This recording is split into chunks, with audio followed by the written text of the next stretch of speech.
Di November sempat naik ke 53,3 kalau nggak salah, sekarang turun sedikit ke 51,2, mungkin karena banyak libur dan akhir tahun biasanya aktivitas agak lambat sedikit di manufacturing, tapi saya yakin ke depan nih akan naik lagi ke level yang lebih kuat. Yang agak menggembirakan yield SBN 10 tahun itu trennya turun terus, sempat ke 5,9 tapi naik lagi ke 6,3, terakhir turun ke 6,01. Turun 101 basis point dari 7,02% di akhir tahun 2024. Jadi surat utang kita lebih dipercayai market sehingga harganya yieldnya bisa turun. Artinya ongkos kami untuk mengeluarkan surat utang lebih murah 1% dibanding akhir tahun 2024 lalu. Kinerja IHSG juga menunjukkan sentimen sudah balik paling enggak ke pasar modal kita. Ini di bulan Desember tahun lalu ditutup di 8624,2%, 8646,9, itu naik 22,1% dibanding tahun lalu. Sepertinya akan berkelanjutan terus kenaikannya di tahun 2026 ini. Kalau Anda lihat kan tadi sempat menembus 9.000 kan. Jadi dari sisi sentimen keperekonomian kita dari kalangan investor, domestik maupun foreign, sudah balik.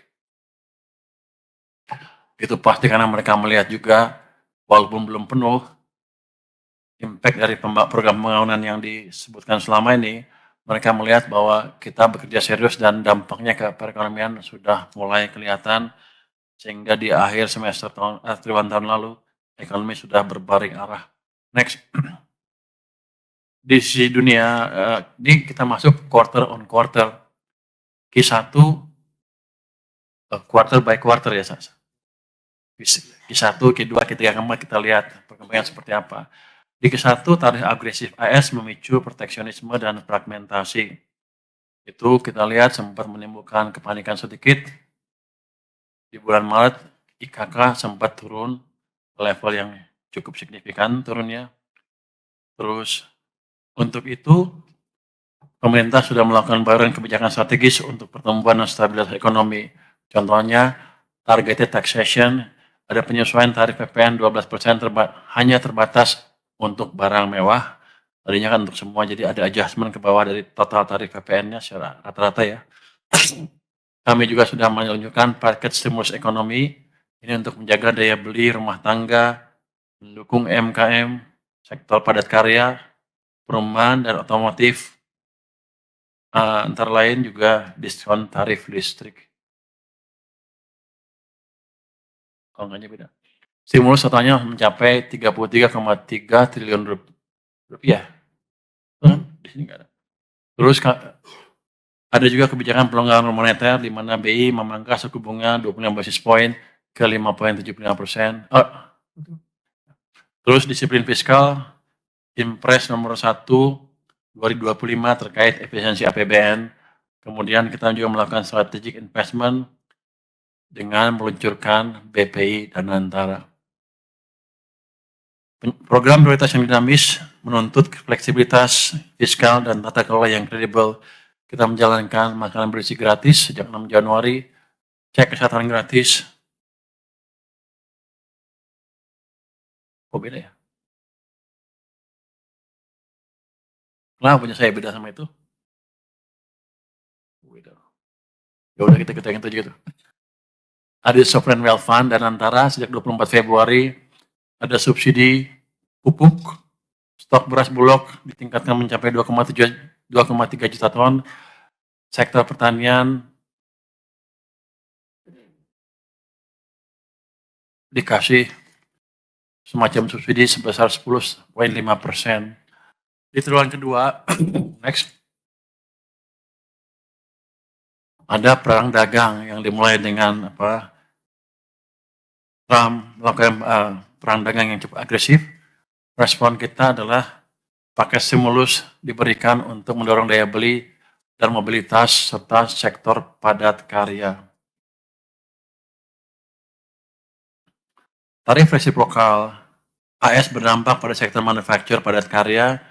Untuk top 5 komoditas ekspor KS, itu HS 85 sampai dari perlengkapan mesin dan ini, karet. Oh, disuruh sama dia, suruh maju katanya. Nggak kedengeran ya? Oh, kurang. Hah? Kurang jelas. Emang ngomongnya nggak jelas sih. Tidak, kita juga percuma. Tapi nggak apa. Jadi top 5 komoditas yang terpengaruh ini, tapi kita mempunyai daya saing di masing-masing barang itu dan kita lakukan kebijakan supaya tetap barang kita mempunyai daya saing di pasar luar negeri. Kita juga sudah memberikan paket stimulus berbasis konsumsi domestik dengan fokus pada peningkatan aktivitas masyarakat di sektor transportasi, energi, hingga bantuan sosial. Kita luncurkan diskon transportasi selama libur sekolah, potongan tarif tol untuk sekitar 110 pengendara, penebalan bansos dengan kartu sembako, dan bantuan pangan untuk 18,3 juta keluarga.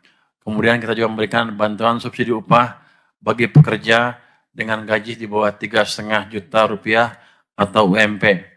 Juga diberikan diskon JKK 50% bagi pekerja di sektor padat karya. Itu kita lakukan untuk triwulan kedua tahun ini. Ini IHSG dan rupiah tertekan sebelum penundaan 90 hari. Jadi ketika diumumkan semuanya tertekan karena semua panik. Mereka bilang ekonomi akan kacau balau gitu. Ternyata enggak. Trump juga ternyata enggak segila yang kita duga lah. Dia undurkan pelan-pelan pelaksanaannya.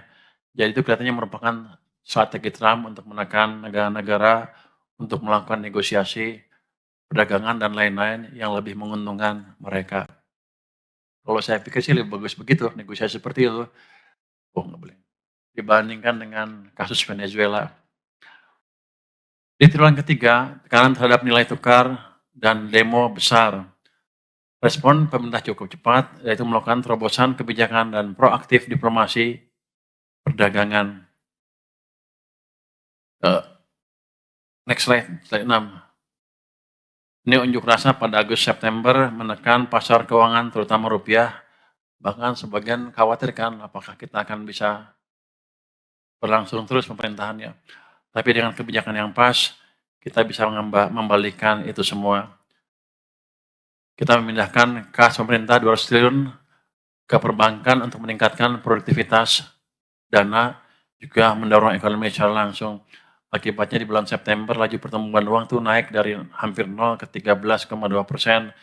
Ini membalikkan sentimen di masyarakat sehingga masyarakat menjadi lebih optimis terhadap pergerakan ekonomi ke depan dan masa depan mereka, sehingga mereka lebih fokus menjalankan aktivitas ekonomi dan otomatis mengurangi kegiatan mereka melakukan demo-demo di jalan, yang itu menciptakan stabilitas sosial dan politik sehingga ekonomi kita bisa terus recover. Indonesia menyepakati penurunan tarif dari 32% ke 19% dengan Amerika. Kita juga melakukan penandatangan Indonesia EU Comprehensive Economic Partnership Agreement, di mana tarifnya hampir nol untuk ekspor Indonesia ke Eropa dan sebaliknya. Surplus neraca dagang dari Januari sampai September naik 50,9%, itu di 9 bulan pertama tahun 2025. Dengan ekspor naik 8% dan impor naiknya hanya 2,62%. Ekspor mencapai 29,8 miliar dolar AS, impornya mencapai 176,32 miliar dolar. Di triwulan keempat,